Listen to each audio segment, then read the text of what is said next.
유튜브에서 이런 컨텐츠 진짜 많이 보셨죠? 제가 보니까 집사님들 중에 대부분은 진짜 엄마가 자식 사랑하듯 고양이를 너무너무 사랑하시더라고요. 그죠? 그래서 이런 컨텐츠를 보시면서 고개를 끄덕끄덕 하시면서 많이 보셨던 것 같은데, 고양이가 나를 엄마라고 여긴다고 생각했지만 사실은 아니었던 6가지 증거를 알려드리겠습니다.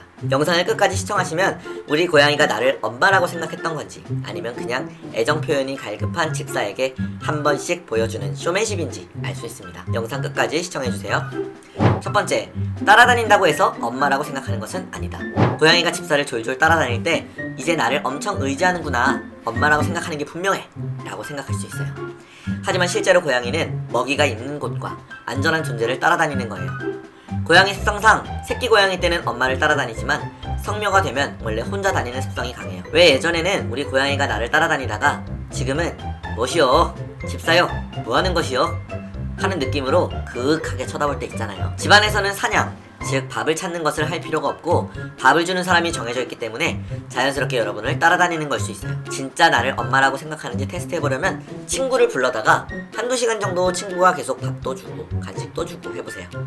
간식이 없을 때도 이제 친구를 따라다닌다면 여러분은 엄마가 아니라 단순한 보호자였을 수도. 눈물. 두 번째, 배를 보여준다고 엄마라고 생각하는 것은 아니다.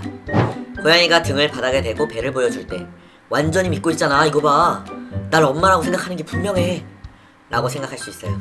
하지만 배를 보이는 행동은 절대적 신뢰라기보다는 상황에 따른 행동이에요. 길고양이들도 서로 배를 보여주는 경우가 있는데 이건 복종이나 애정의 표시가 아니라 단순히 지금은 방어할 필요가 없군 이라는 신호예요. 집안에서 편안한 장소, 예를 들면 햇빛이 잘 드는 곳, 푹신한 이불에서도 배를 보여주는데 이때는 보호자와 관계없이 그냥 양합성 하고 있는 거예요. 저희 고양이도 저뿐만 아니라 다른 데서도 배를 까고 누워있을 때가 많아요. 저도 처음엔 저를 엄마라고 생각하나 했는데 이 자식들 아무데서나 훌렁훌렁 배를 까고 있더라고요. 단순히 지금 상황이 너무 편안하고 여유롭기 때문일 수도 있습니다. 세 번째, 꾹꾹이를 한다고 엄마라고 착각하면 안 된다. 고양이가 앞발로 꾹꾹이를 하면 엄마 젖을 빠는 것처럼 하는 행동이니까 날 엄마로 생각하는 거야 라고 생각할 수 있어요.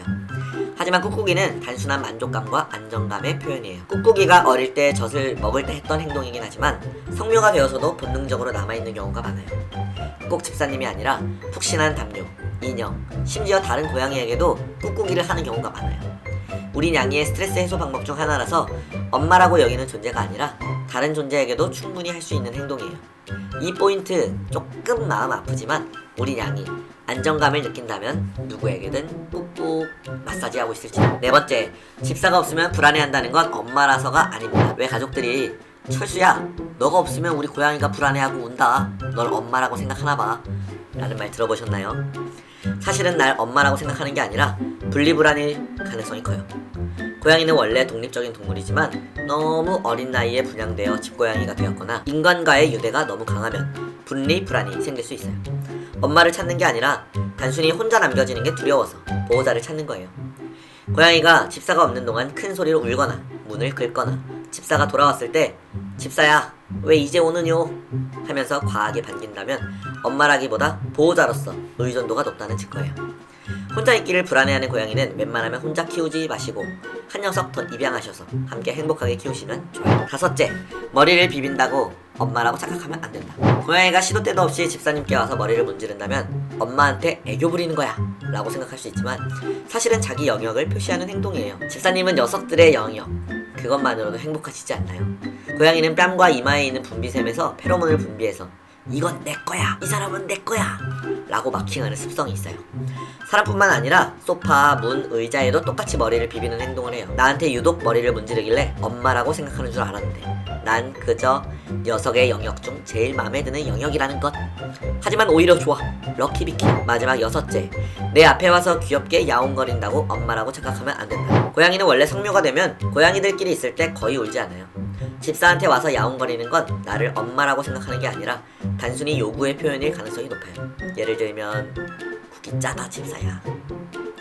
야생에서는 고양이끼리 굳이 소리내어 의사소통하지 않는데 사람에게만 주로 울어대는 이유는 고양이가 사람을 자신의 동족과는 다른 존재로 인식하기 때문이에요. 즉 나를 엄마라고 여기는 게 아니라 내게 요구하면 들어준 경험이 많기 때문에 내 앞에 와서 우는 경우가 많아요. 오늘 준비한 내용은 여기까지예요. 오늘 이야기를 듣고 그럼 우리 고양이는 나를 엄마라고 생각한 게 아니었어 하고 충격받은 집사님들도 계실 거예요. 하지만 너무 걱정하지 마세요. 고양이의 행동 특성상 우리가 엄마라고 착각했던 행동들이 사실은 본능적인 습성에서 비롯된 것일 확률이 높다는 거지, 모든 고양이가 다 그런 건 아니에요. 각 고양이마다 성격이 다르고 사람과의 유대감도 다르기 때문에 여러분의 고양이는 진짜로 여러분을 엄마처럼 여길 수도 있어요. 결국 중요한 건 고양이가 나를 엄마라고 생각하는지 아닌지가 아니라 내 고양이가 나와 함께 행복한가, 이게 가장 중요하겠죠. 앞으로도 고양이들의 행동과 심리를 분석해서 알려드릴 테니까 다음 영상도 기대해주세요. 여러분의 고양이와 더욱 깊은 유대감을 쌓을 수 있도록 저는 계속 연구할게요. 구독과 좋아요 부탁드립니다. 감사합니다. 행복한 하루 되세요.